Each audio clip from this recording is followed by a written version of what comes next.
Welcome to my channel. We are reading A Dog's Journey by W. Bruce Cameron. We are on chapter 26 and 27 today. So I am just going to start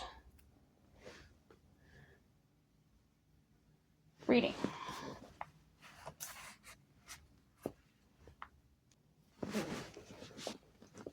Chapter 26. A few days after the visit from Gloria, CJ came to live at Trent's place. She put her things in a different room from Trent's, and some of her clothes still had Snickers smell on them.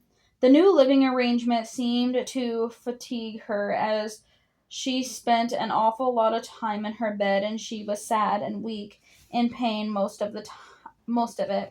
I tried to cheer her up by delivering her chew toys, which Trent kept bringing home in little bags, but other than holding them stackingly in her hand for me to tug on. CJ wasn't interested much in playing. Trent would come home at least once during the day to let me out. It's no problem. I'm right around the corner. Maybe tomorrow I'll feel up to taking Max for a walk, CJ said. Take your time, Trent said.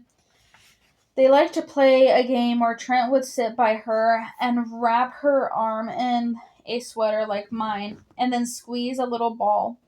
I would hear an odd hiss, and CJ and Trent would still hold still. Good. PB is still good. Trent would usually say when it came off her sweatshirt made the most dripping sound as mine. I was not allowed to play with that ball because it was apparently Trent's favorite. It was Trent who fed me, and I learned that to earn a meal I had to signal when I smelled the odd metallic odor on his breath, which was most times. Aren't you going to pray, Max? He would ask me sometimes. I would signal. Then he would say, Good boy, Max, and reward me with a dinner. Max prays before he eats dinner, Trent told CJ, and was scampering around the room, burning energy, but I froze when I heard my name mentioned with the word dinner. I'd already eaten, but would not have objected if Trent wanted to give me a treat. What do you mean? CJ asked, laughing. I swear he bows his head down and claps his hands together like he's saying grace. It's really cute. I've never seen him do that, CJ said. Pray, Max, Trent called to me. I could tell I was supposed to be doing something, but I sat and barked. They both laughed, but they didn't give me a treat. So apparently I had done it wrong.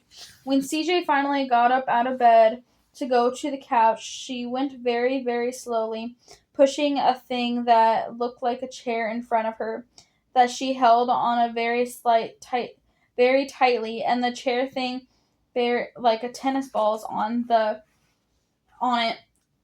Yes, she didn't throw them for me to chase. I scampered around at her feet, delighted to see her up, but she was breathing loudly and didn't seem happy. Trent, though, was very pleasant when he walked in the door. You made it to the couch, he greeted her, smiling. Yeah, only took me an hour. That's really good, CJ. Sure it is, CJ looked with a sigh. I jumped up on the couch and nuzzled her hand to help her feel better. Every day after CJ would get out of that bed to move around the apartment, always pushing the thing with tennis balls. Then one day we started taking walks outside. The snow was melting the first time we did this, so the car tires were making loud ripping noises on the pavement, and everywhere I could hear dripping and splashing. We only went a few feet down the sidewalk. The tennis balls on CJ's chair thing oh my gosh. The tennis balls on CJ's chair thing getting wet. A few days later, it had snowed again, and we only went a few steps before we turned around. The day after that, the sun was out and it was warm, and the snow was melting, and under it, I could smell new grass. Our house had an outside room called a balcony.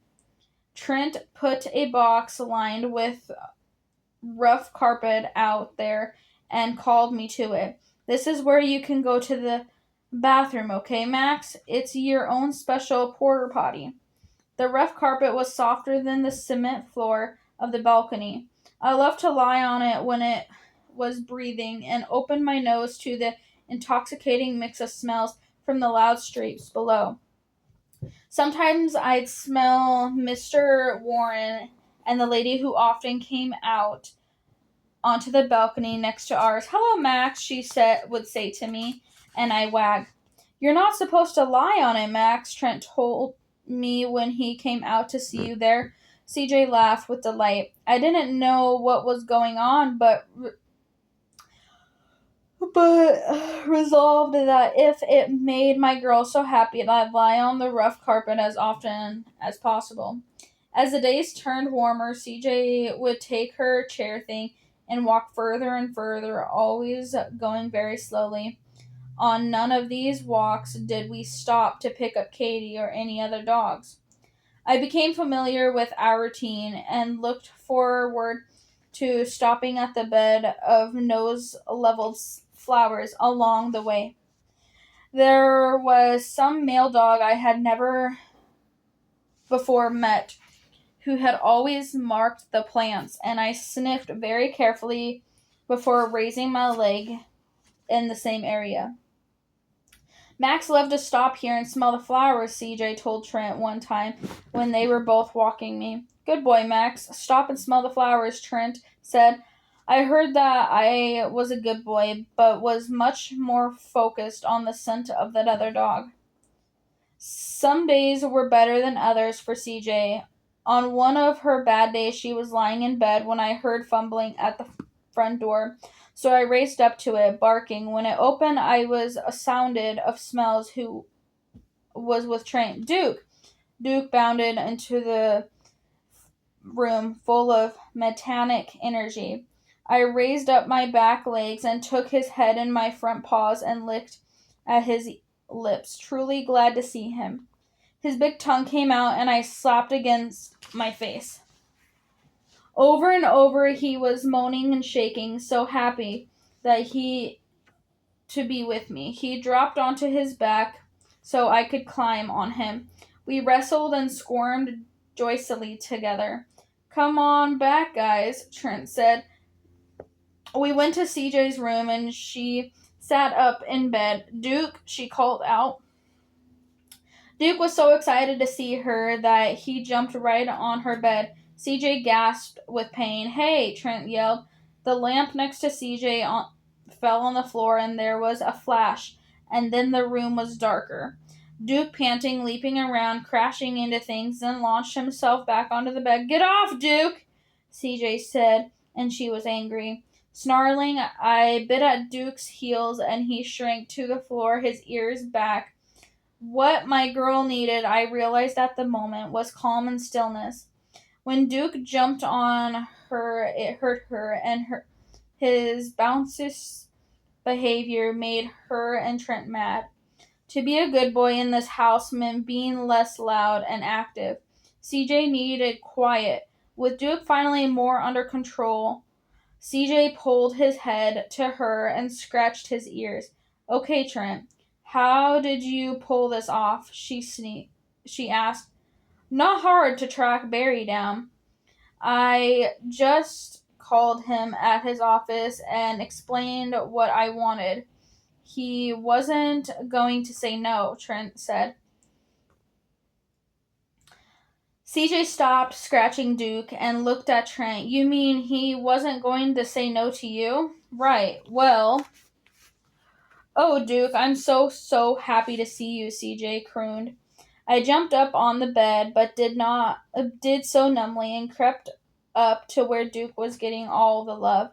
I knew CJ would want me to be there too. I was the most important dog in the situation. After Duke left, CJ and Trent had dinner at the table instead of the back in her room. I liked it better when she ate in bed because she often would hand me little parcels, but they seemed happier sitting with her legs within reach of my nose. For some reason, I sat patiently under the table, on patrol for falling food. Maybe Dysel wouldn't be that bad, Trent said. Oh God, Trent. I'm just saying, if it has to happen, we'll deal with it. If it happens to me, we will deal with it, CJ said sharply. For a few moments, there was nothing but the sound of their forks on their plates. I'm sorry, CJ said softly. I do appreciate everything you're doing for me. God, that was so Gloria of me. No, you've been through a lot. You're in pain, and dice is scary. It makes sense for you to get pissed, for me to suggest it would somehow be my experience too. But what I really meant is that I'll support you every way I can, no matter what it takes. That's all. Thank you, Trent. I don't deserve a friend like you, CJ replied.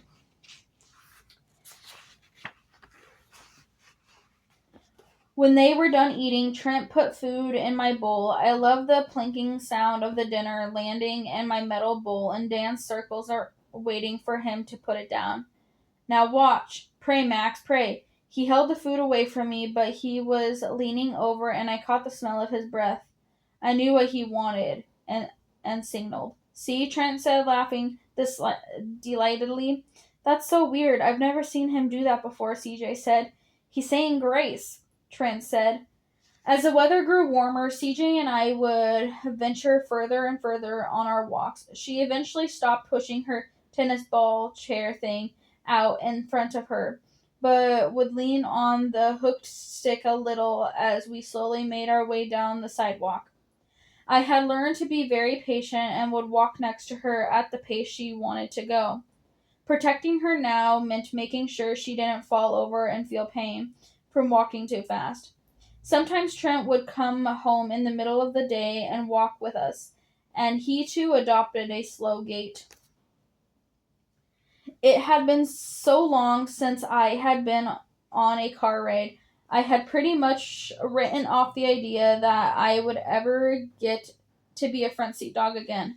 Though there were always plenty of cars in the streets, so I was surprised when I was put in a crate, one with hard sides and a lot more room to move around in than a soft one, and carried out of the building. Trent, he put me on a back seat of the big car. Buckle the crate in, CJ said. It's safer with the seat belt on. I yepped a little when the car drove off with Trent at the wheel. Had they forgotten I was here? Oh, Max, I know, but we're right up front. You're safer in the back, CJ said. I hadn't heard anything. I understood, but I could feel the love in CJ's voice. I pondered my reaction. I wanted to keep barking until they let me out of the crate, but I remembered the time when I was Molly. I left the ocean with CJ, and I took a long, nosy ride with a dog barking the whole time. Nobody let him out of his crate, and his barking was irritating to me.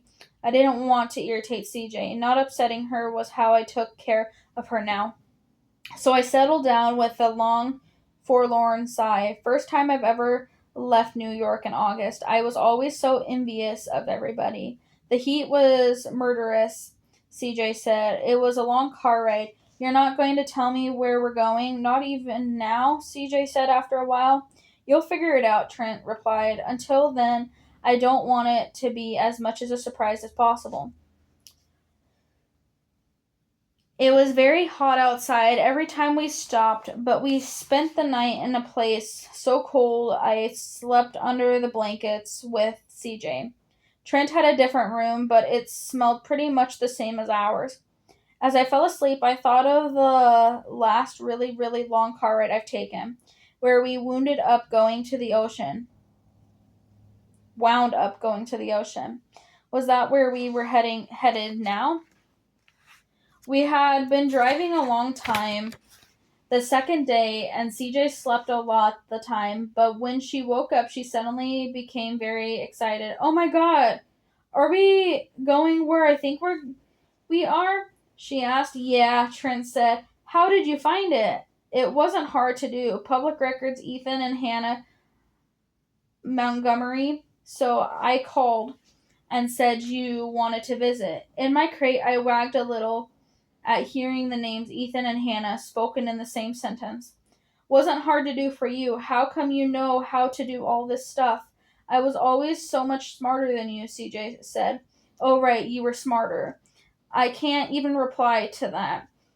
It's frying my memory circuits. They both laughed.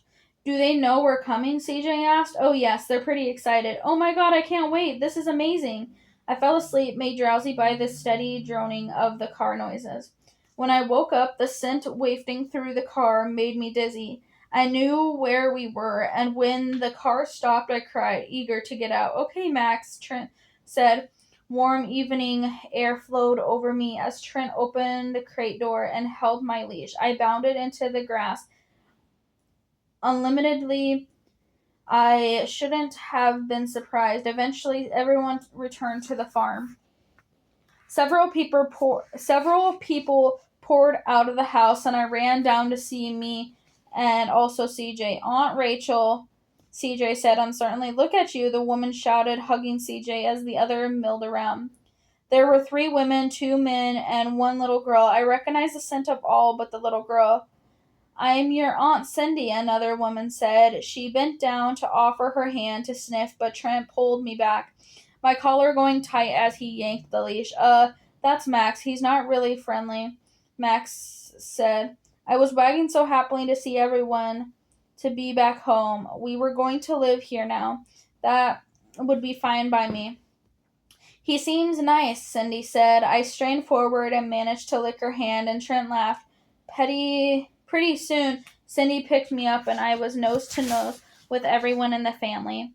Let's go inside, Cindy said. She handed the leash to the little girl whose name was Gracie.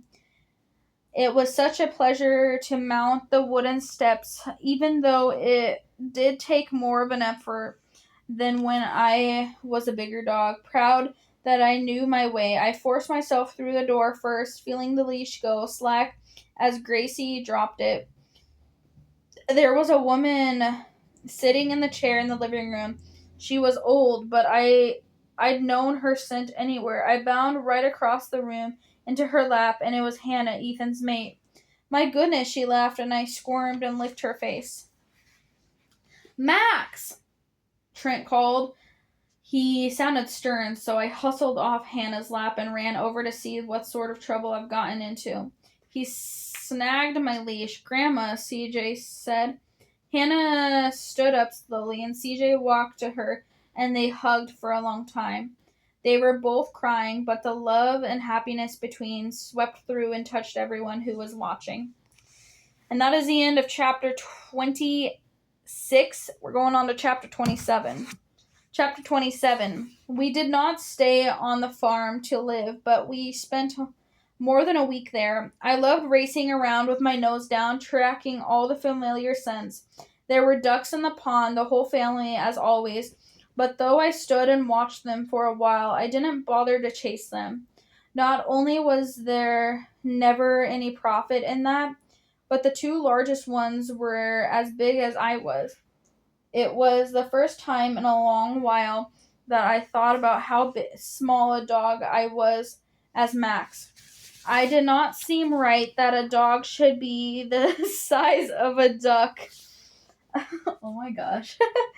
There were strong horse smells in the barn, but no horse to be found, which I considered fortunate. If CJ had wandered in there, I would have faced down that horse again, but I prospect of doing so as Max and not Buddy made me more than a little afraid. CJ spent much of her time walking and talking with Hannah, who moved at the same slow speed as my girl. I stayed by her side, proud to be protecting both of them. I never gave up hope, Hannah said. I knew that this day would come. Clarity, CJ. I'm sorry. That's okay, CJ said. I like it when you call me that. I could barely contain myself from screaming like a teenager when your boyfriend telephoned. Oh, Trent. He's not my boyfriend. He's not? No, we've been best friends forever, but never like a couple. Interesting, Hannah said. What? Why are we looking at me like that? Nothing. I'm just happy you're here, that's all. One afternoon, it rained and roared on the roof, as loud as the cars I could hear from the special carpet on the balcony, only without the honking. The windows were open and the wet, earthy smell came flooding into the room. I lie lazily in CJ's feet as she and Hannah sat and ate cookies without giving me one. I feel guilty that I didn't try harder, Hannah told CJ. No, Grandma, no. If Gloria sent you that lawyer letter, it wasn't just that. Your mother moved so many times after Henry, after the plane crash, and life has a way of getting so busy you don't notice how quickly time is passing. Still, I should have done something, maybe hired my own lawyer. Are you kidding? I know Gloria. I grew up with her. If she said she'd sue you, she meant it. My girl went to Hannah and they hugged. I sighed, smelling the cookie crumbs still on the plate. Sometimes people will set the plate down for a dog to lick, but most of the time they forget. I have something for you though, Hannah said. See that box on the shelf, the one with the pink flowers? Look inside. CJ crossed the room and I sprung to my feet, but she merely picked up the box and brought it back. It didn't smell very interesting. CJ held the box to her lap. What are these? She asked. Whatever was inside smelled like papers.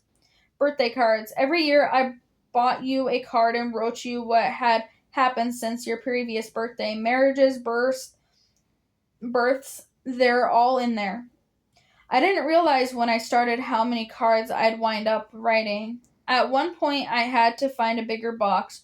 No one expects to live into their 90s, Hannah cackled.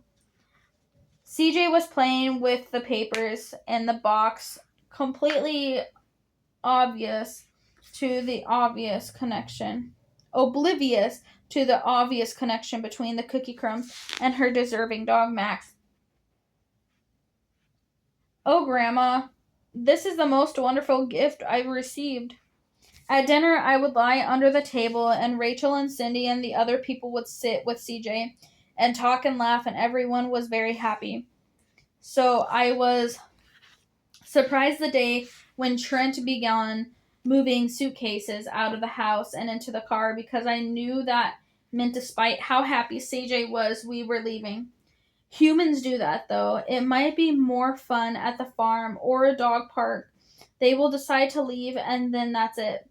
They leave, it's the job of a dog to go with them once he marked the area with his scent.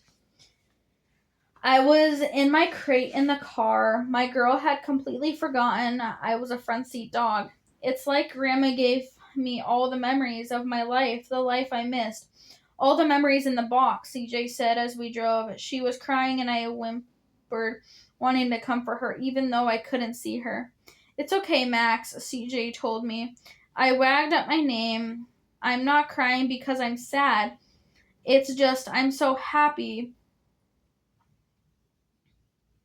Damn. I'm so happy I have seen them, and yet I know I missed so much, and that I could have missed so much more.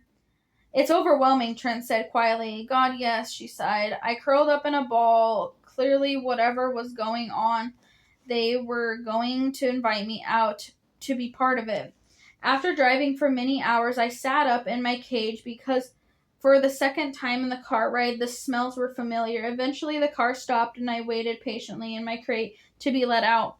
But CJ and Trent sat in their seats. Okay, Trent said, I don't know if I want to see her. Okay. No, CJ said. I mean, whenever I see her, I just wind up feeling bad about myself. Is that terrible? She's my mother. You get to feel however you feel. I don't think I can do it. Okay then, Trent said. Well, I'd had as much of this as I could stand. I yelped in frustration. Be a good dog, Max, CJ said. I wagged at being a good dog.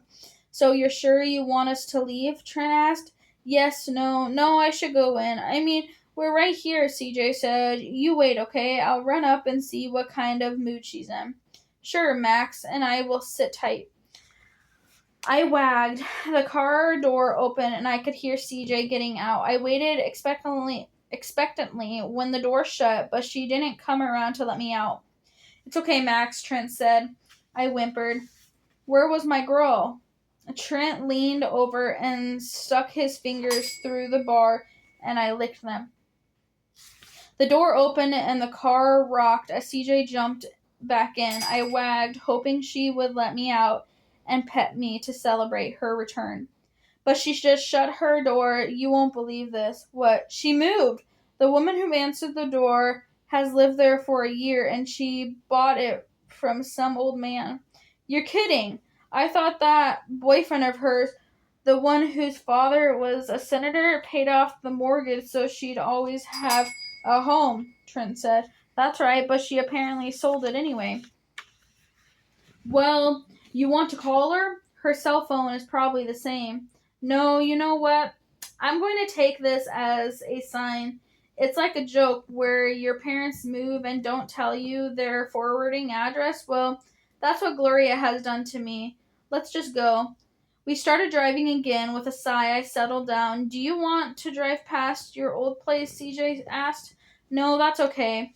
This trip was for you. I have a lot of good memories about that house, but after my parents retired and sold it, I'd rather keep it as it was in my memory than see all the changes.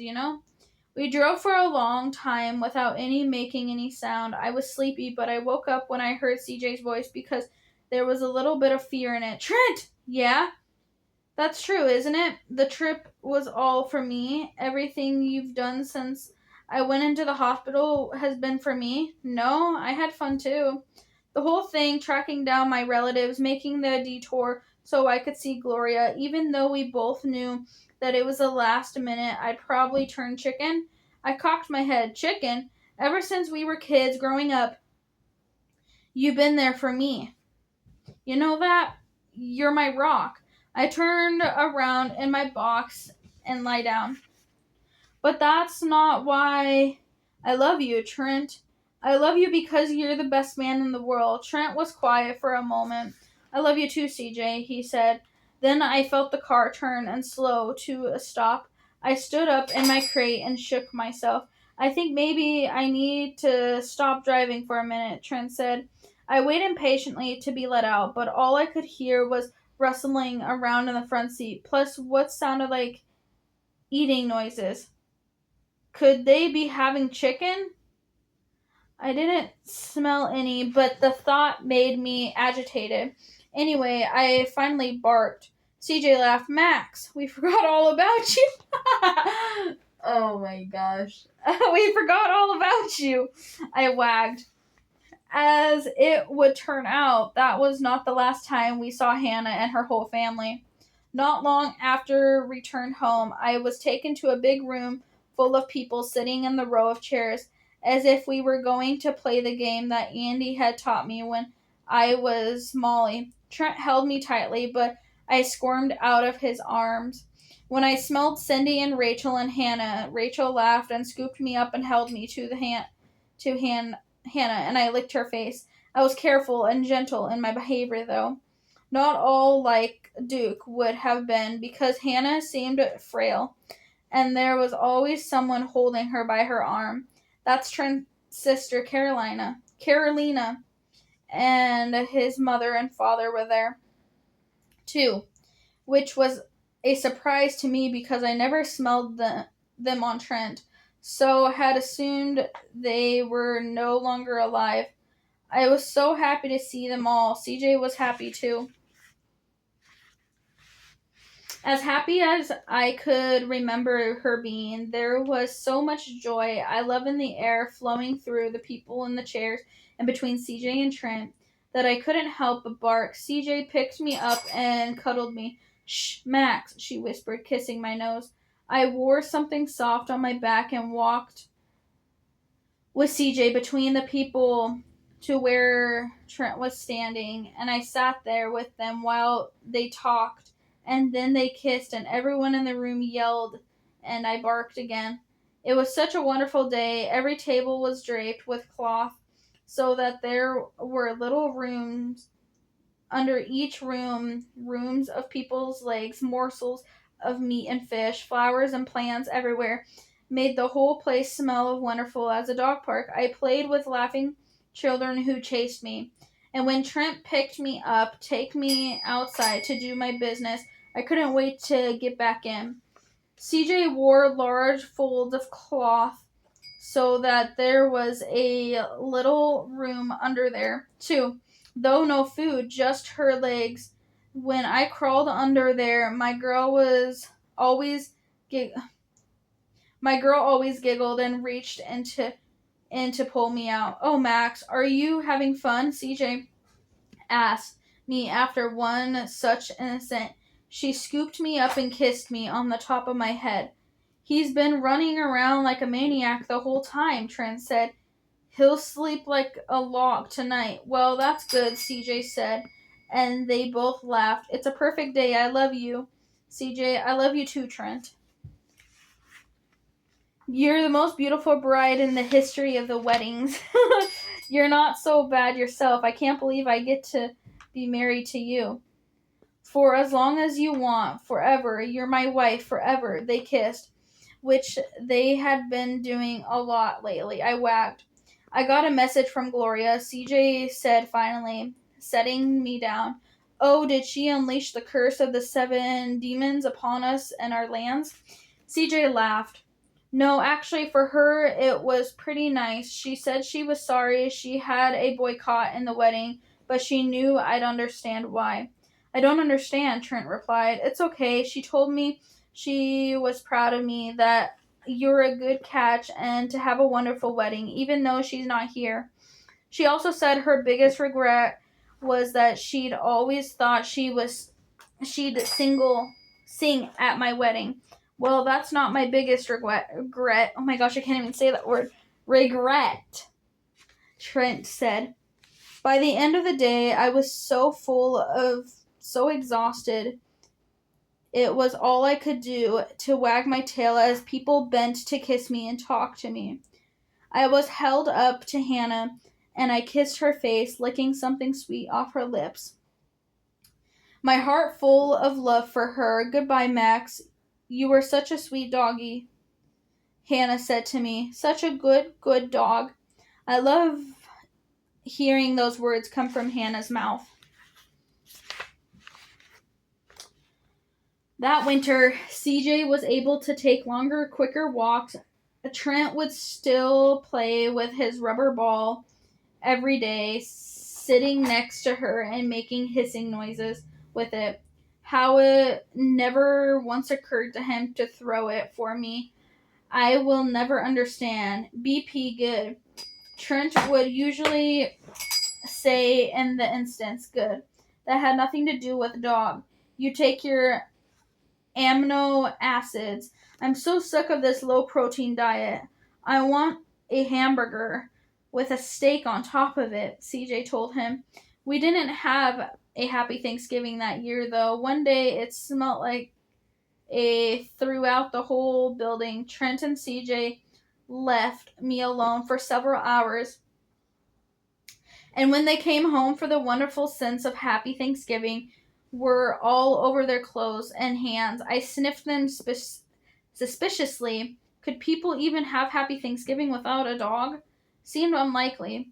We had a Merry Christmas, though. Trent built a thing in the living room that smelled like my outside carpet and hung cat toys from it.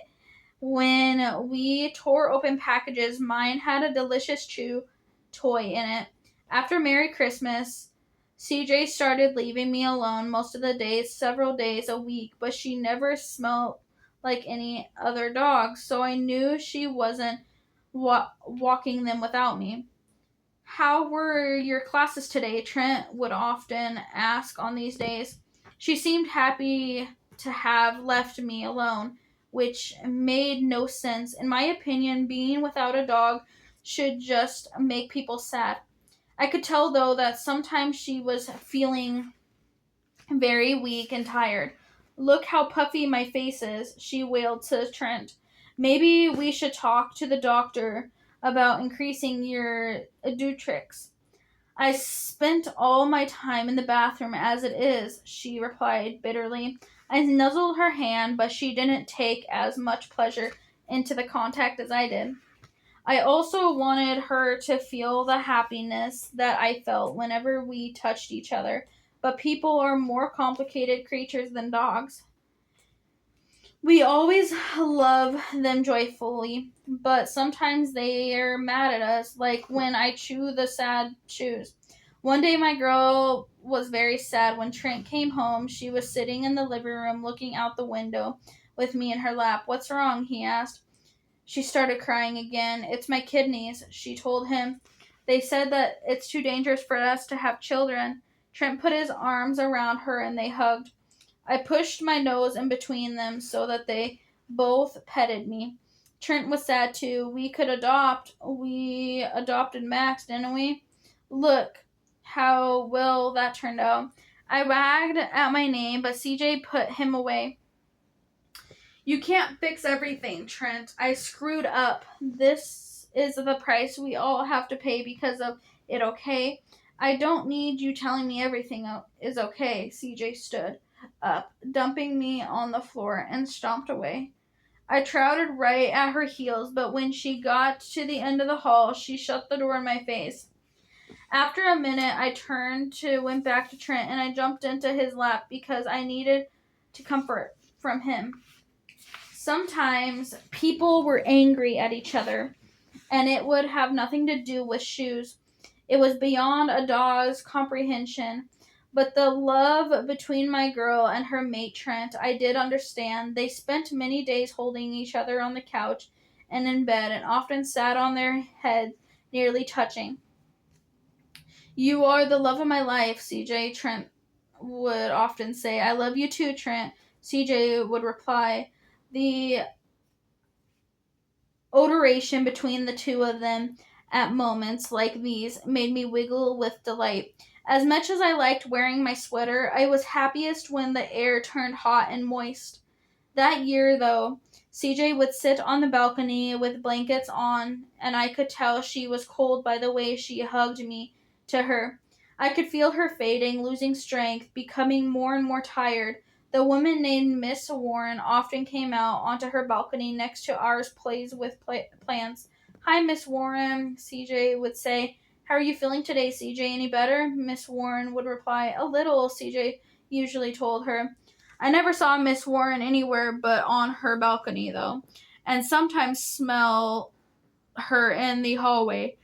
She did not have a dog. Look at my wrists. They're all swollen, CJ told Trent when they came home one afternoon. Honey, have you been out here in the sun all day? He asked. I'm freezing. You didn't go to class? What? What day is it? Oh, CJ, I'm worried about you. Let's check your BP. Trent got his special ball out and watched him alertly as he squeezed it, thinking maybe this time he'd let me have a turn with it. I think it's probably time to talk about the more permanent treatment regimen. I don't want to do dialysis, Trent. Honey, you're the center of my universe. I'd die if anything happened to you. Please, CJ, let's go to the doctor, please. CJ went to bed earlier that night. Trent didn't give me the command to pray when he fed me, but the odor on his breath was so strong I did it anyways. Good dog, Trent said, in the way people will praise dogs without really even looking at them.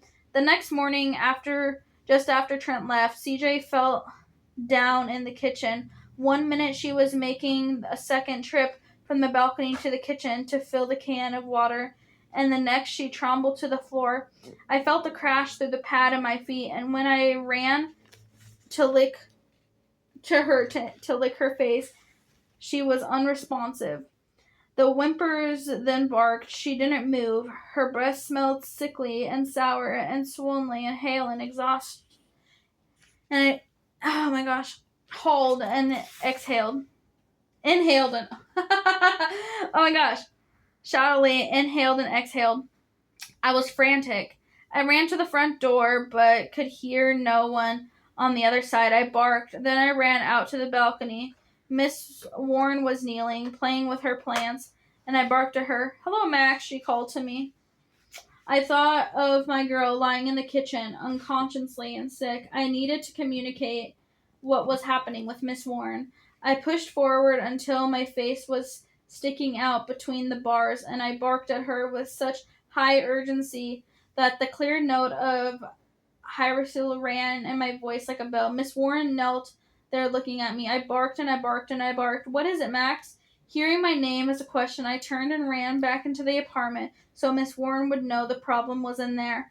Then I ran back out onto the balcony and barked some more. Miss Warren stood up. "CJ," she called tentatively, leaning out and trying to see into our home. I kept barking. "Shh, Max," Miss Warren said. "Trent, CJ." I kept barking. Then Miss Warren shook her head, went to the door, opened it, and stepped inside. When she slid her door shut, I was dumbfounded. I stopped barking. What was she doing?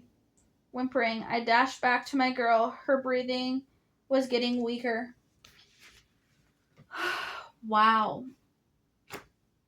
That is crazy, guys. That is the end of chapter 27, guys. I will see you guys in chapter 28. Wow.